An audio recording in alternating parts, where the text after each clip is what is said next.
Hola, yo soy Leandro López de la sección 305 Ingeniería Informática de la UTEM con el profesor Luis Alberto Gutiérrez Salazar y les voy a mostrar cómo funciona este programa.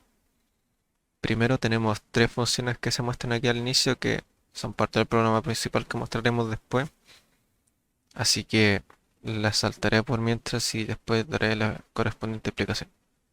Aquí tenemos los rangos de edad para determinar si es que según la edad ingresada será un niño, un joven, adulto o anciano, y aquí comenzaría la función principal. Primero, declaración de variables, personas, x, edad, etcétera. Variables de peso promedio, determinación de peso máximo y mínimo, datos necesarios para determinar el peso máximo y mínimo, y otras inicializaciones para evitar errores de cálculo y que se caiga el programa y etc. Luego tenemos el inicio del programa. Aquí tendríamos que ingresar la cantidad de personas que queremos evaluar y el programa solo funcionará cuando las personas sean distintas de cero. Es decir, si usted ingresa un número cero, el programa directamente no va a mostrar nada, porque no tiene sentido mostrar algo.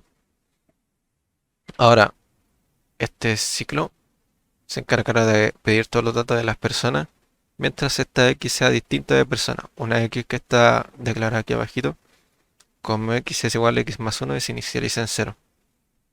De modo que cuando alcance el número de personas, el programa va a terminar. Luego tenemos la función n plus 1. Es básicamente n más uno en inglés, que esta función está declarada acá arriba.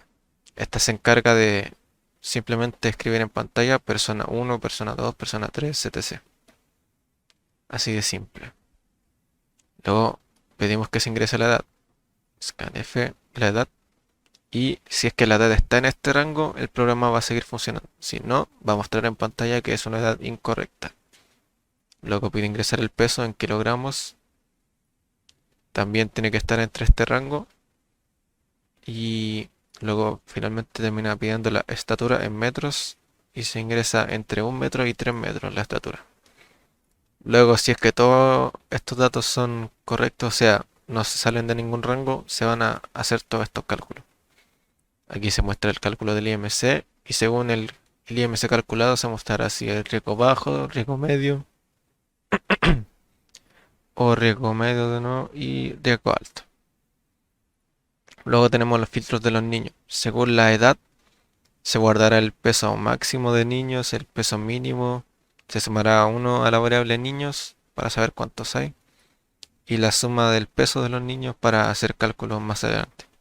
Así también con los jóvenes, los adultos y los ancianos. Luego tenemos el cálculo de promedio de cada uno de los pesos. Aquí podemos ver estas abreviaciones que hice yo. Promedio, kilogramos, niños, por darle así un nombre más técnico. Así el IMC promedio de altos respecto del total, también con el de medio respecto del bajo. Y aquí tenemos estos LCs como antes mencioné, que son en caso de que se muestre un, un valor incorrecto en el rango de edad, estatura o peso. Ahora, determinar el peso promedio cero en caso de un niño. Esto hace que si los niños son cero o jóvenes o adultos o ancianos son cero, el promedio será cero, básicamente. Y si no, se mantendrá como tal. Luego tenemos el caso este de niños kilogramos mínimos. Este lo inicialicé en 600 y este en 20 solo por tener un valor para comparar. Y así poder determinar cuál es el peso mínimo y cuál es el peso máximo. Entonces necesito que esté inicializado en valor máximo y valor mínimo. Y en caso de que se cumpla que siguen en estos valores porque no se ingresó ningún niño, entonces el kilogramo tiene que ser en cero, mínimo y máximo, porque básicamente no hay ningún niño. Así también para los jóvenes, adultos y ancianos.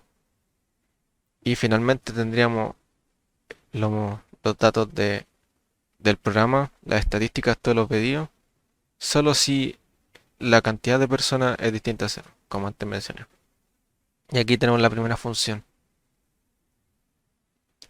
La primera función void de mostrar estadísticas, que sería toda esta, encargada de mostrar estadísticas, tamaño de la muestra, es decir, cantidad de personas pedidas, los niños, cantidad de niños, peso promedio de los niños, peso mínimo de los niños, peso máximo, así con los jóvenes y adultos y ancianos. Y abajo de esa función teníamos esta segunda función de estadística, que es básicamente la que se encarga de mostrar la cantidad de IMS altos que hay, IMS medio y IMS bajo y el porcentaje de estos respecto del total de IMS. Y eso sería básicamente todo el programa. Un programa muy entretenido de hacer, muy, muy práctico yo creo. Me quedó bastante bien. Me voy conforme con este resultado y funciona perfecto. Así que me siento orgulloso. Aprendí bastante de cómo hacer funciones gracias a esta cosa. Así que espero sacarme buena nota. Eso. Gracias.